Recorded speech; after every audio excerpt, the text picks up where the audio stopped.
Mean રાશિવાળા જાતકોને સંવત 2082 અંદર જોયો તો ખાસ કરીને તમારે કોઈ સાથે વાદ વિવાદમાં ઉતરવાનું નથી, તેમજ તમારી તબિયતની ખાસ કાળજી રાખજો। તબિયત બાબતે કોઈ પણ પ્રકારની બેદરકારી તમને થોડી ઘણી ચિંતા કરાવે તેમ જણાઈ રહેલ છે।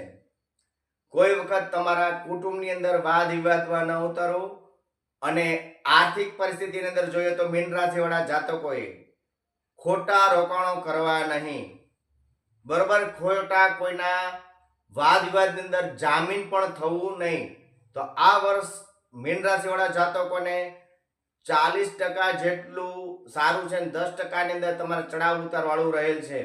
તો આમ જોઈએ એકંદરે તો મીન રાશિવાળા જાતકોને આ વર્ષ થોડુંક નબળું જણાઈ રહેલ છે।